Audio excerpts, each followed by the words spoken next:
Hey y'all, welcome to another episode of Cuts and Conversations. Actually, Barbershop Love Stories, but we're doing the singles edition. My name is Lena West, and today my very special guest is Zachariah. Oh, you said that at the same time. Whoa, crazy. Anyway, Zachariah, tell me a little bit about yourself. I'll be 20 in April. I got a CDL, but I've done just about everything. That's what I think of off the top of my head. Okay, that's fair. So Zachariah and I, we have a lot of really good conversations, and one of the things that we talked about was one time he shared this story about this girl who wouldn't let him really be masculine. And so that was the first time that I'd ever heard anything like that. But talking to other people, I realized that's actually a thing. So can you tell us a little bit about that? I would say it's a minute ago, but just small things at first, with what you know about somebody till you really know somebody. Mm-hmm. Not letting me hold the door for her, or which I thought was absolutely crazy, especially being in the South. That's a gentlemanly thing to do. Right. Just little things like that, like grabbing stuff off top shelf. She knows she can't reach it, she gonna climb the shelf. Cause you're what, 6 foot? 6'4". 6'4". Okay, I really miscalculated that, but it's all good. Then deeper things like once you really get to know somebody and they start telling on themselves or they get comfortable and stuff like that, it'd be on a deeper level,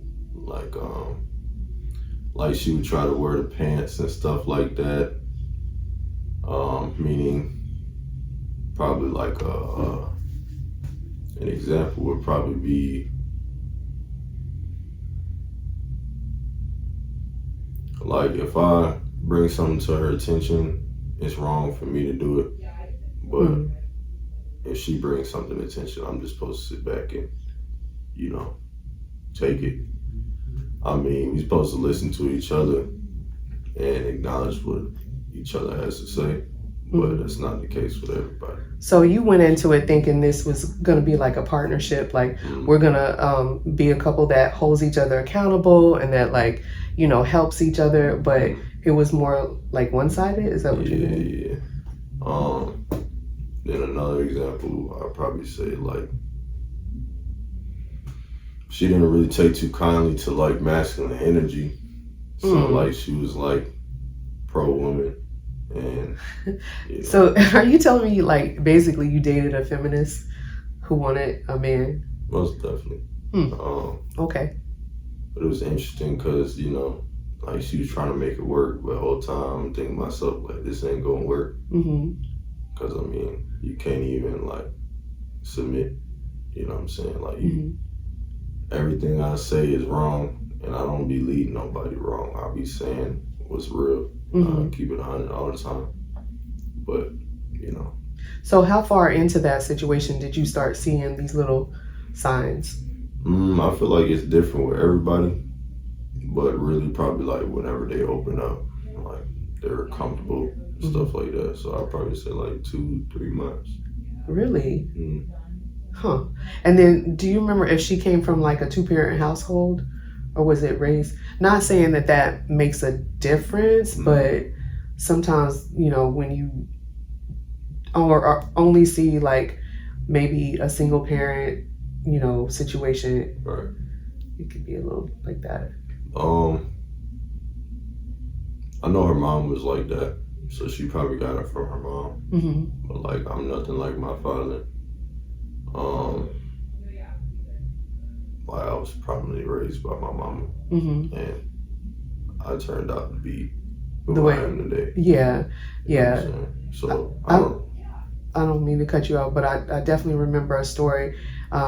they were talking about a father who was a drunk, and he has two sons, and so one grew up to be a drunk, and then the other one grew up to not be a drunk, and they both asked them, why did you choose the life that you chose? And they both said their father. So we definitely have free will. Oh yeah. Definitely have free will. Oh yeah. So, what kind of good examples of relationships have you seen? Or that you would aspire, maybe not even personally, but you would aspire to be like?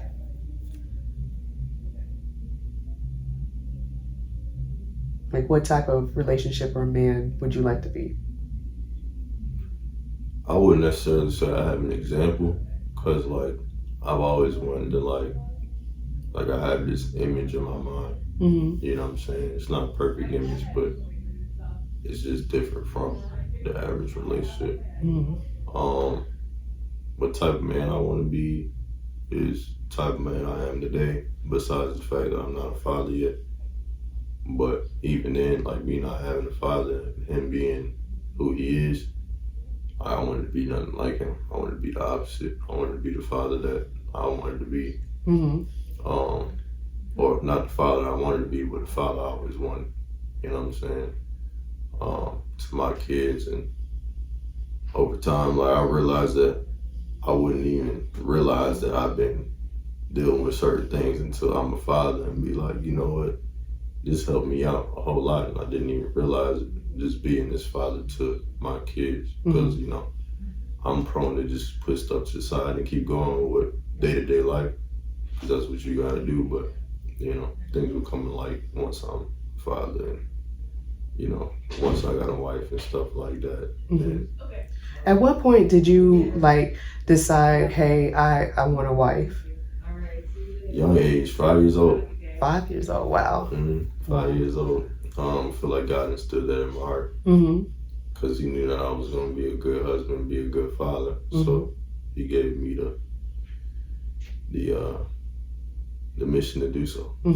So does that I don't want to say alter, but does that play into who you date and how you date? Most definitely. Yeah. Most definitely. Because I don't just be dating to be dating. So it's not recreational for you. Right. Not being cocky or, having an ego or anything like that, but I could have dated a whole lot of more women if I was a date. But that's not the case, because that's not fun to me. That ain't nothing but a bill at the end of the day. Okay. But I really look at, the soul. Personality is important, but like morals and principles and respect, loyalty, like those are like the big things that play a part in, having a wife or being a wife and being a mother. You know what I'm saying? Because you gotta have morals and principles, respect, and loyalty, not only to your husband, but to your kids and your family and stuff like that. Is that something that makes a difference? Like, say you're dating a woman and she's like, you asked her about her cheating history. Would that be like a deal breaker? Yes. Yeah. Just because if you do it one time, you'll do it again. You don't think that maybe, she did it one time, she grew from that, she learned, and she's not trying to, do that anymore? I believe people can change, but I'm not that person. So I'm not her, you know what I'm saying? So I can't, go in her head and be like, oh yeah, I changed. This whole time she could just be manipulating you, but making you believe that you changed, but, or she changed, but she didn't. Yeah. So I play it safe. I mean, everything's risky, but, there's just certain risks that you don't take with me. And then you're a Christian, right? Yes. Okay. So will that person have to be a Christian? She would. I would like her to be God-centered. And that's one of the things that I ask is do you believe in God? Because if you can't be led by God, you can't be led by me. You know what I'm saying? So if she's like, well, I go to church, but that's about it. Like, would you enter in a relationship with her, or would you be still looking for somebody who actively goes to church, who actively reads their Bible, who actively has a personal relationship with God? It really all depends, because I know, like, with me, like, I don't go to church every Sunday. I work on Sundays. But me and my lady now, we're actually going to start going to church on Tuesdays because I have a group. So we're going to start doing that. But even before then, before I started going, I still had a relationship with God. Like, God isn't just at the church. Yeah. You know, He's everywhere. So it really all depends on the person and, you know, like, what energy they give off. So let's talk about that, because I didn't know until today that, you know, you started seeing someone. So what was some things that brought you this far to this point where, you know, you're dating and you're actually going to church with this person and, you know, things are good? What types of things did you see? Like in her in particular? Uh-huh. Morals, principles, her personality. You know, personality is big, but you know, morals and principles is like, you know, top tier, because you have a good personality and be reckless. Have the wrong morals and principles, and it's not gonna work out. You know, you can be friends, but it's not gonna work out if you don't got the, you know, you're not equally yoked with the same morals and principles. Right. But we have like almost everything in common when it comes to morals, principles, respect, loyalty, stuff like that.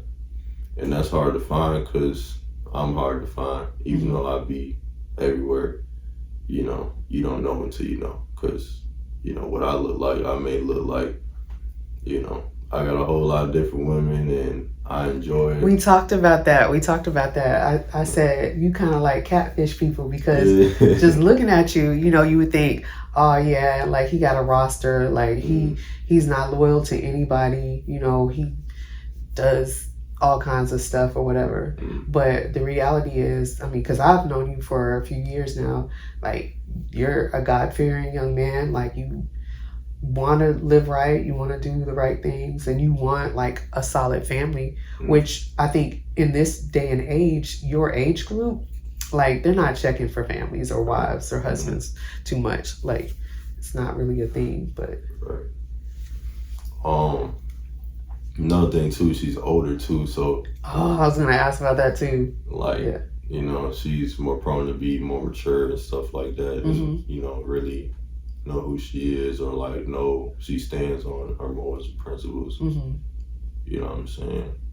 Because everybody, like, you know, everybody got something going on. You just gotta pick and see, you know, are you willing to deal with what they deal with? And vice versa. Because sometimes, you know, you end up in the wrong boat.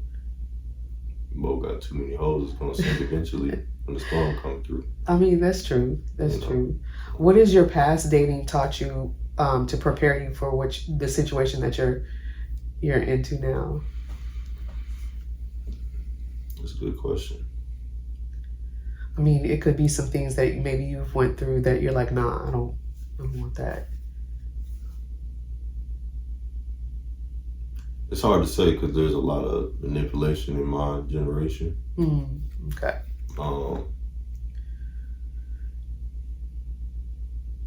Like, it would just have to, like, you know, pop up, and, you know, you'd be like, oh yeah, so, you know, this is what I don't want. Like certain aspects, probably like I said, morals and principles.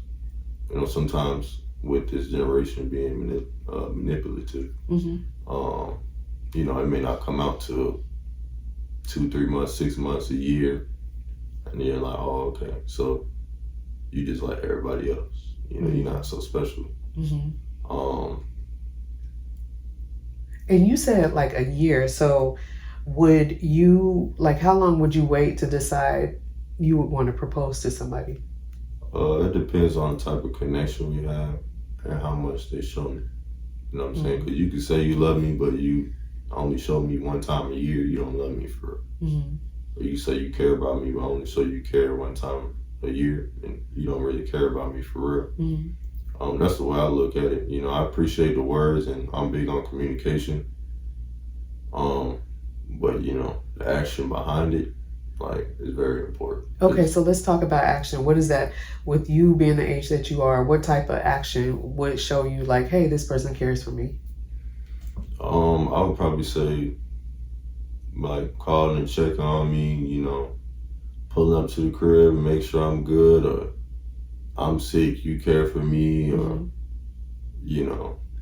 just the little things too. It don't even gotta be nothing crazy.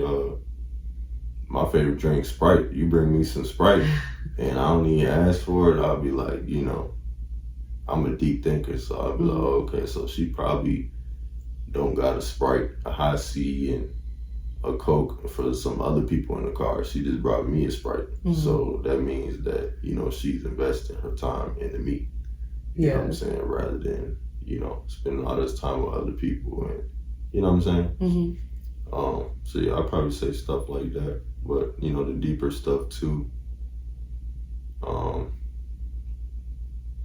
energy. I'm big on energy. You can just tell when somebody cares and somebody don't care sometimes. Yeah. So it really all depends on the person though. What types of things, when you're really feeling somebody, what types of things do you do?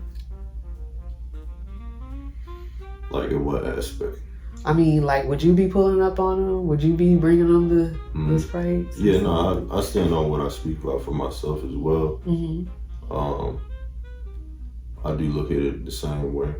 I'd probably say I got a big heart, so I'd be invested when I care about somebody. So it would be no non-clarity. I mean, it would be clear. Yeah, they would know. Okay. Yeah. Interesting. What do you think? Are your friends dating the same way that you are? Or I guess people the age group that you are? I'd probably say no. No. You know what I'm saying?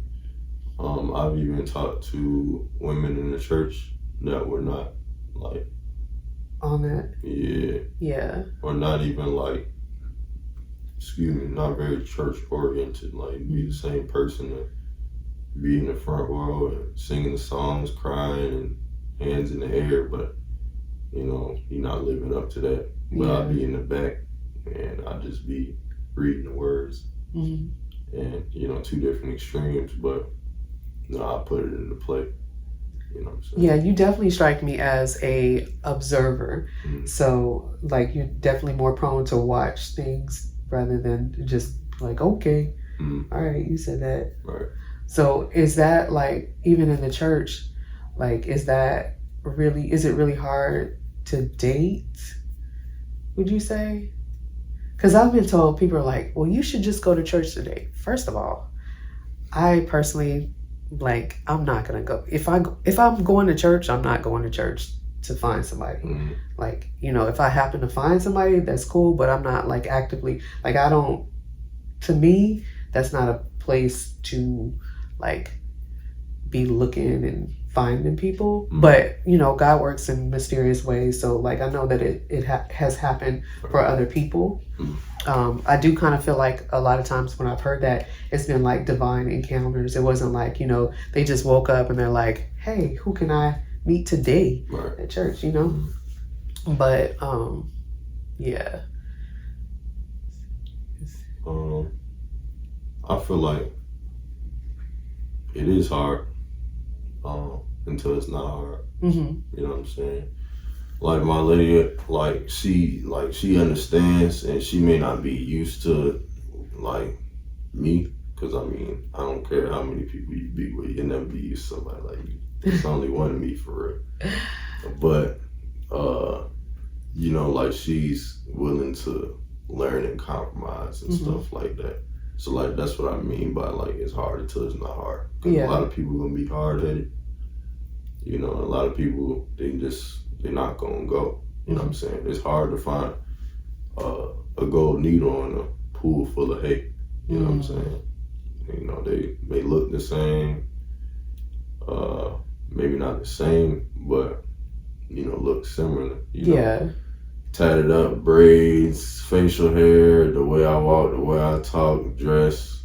I may look like, the average person, maybe not the average person, but the average type of person. Yeah. You know what I'm saying? Like, I might be a type, Mm-hmm. but in reality, I'm really different for real. Yeah. So it's the same thing for me. Like, I've met a whole lot of people that are, the same, but they may do things different. But I've met a whole lot of people that are different and do things the same. Mm-hmm.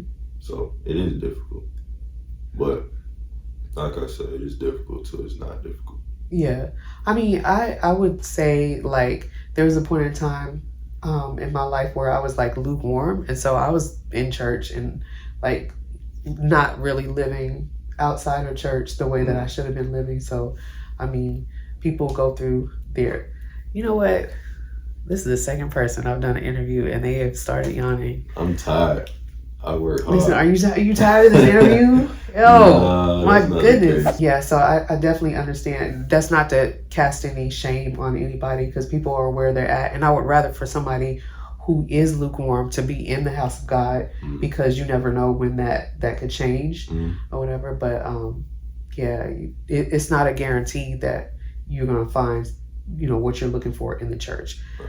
But yeah, so what would you tell somebody who is like trying to find what you have found?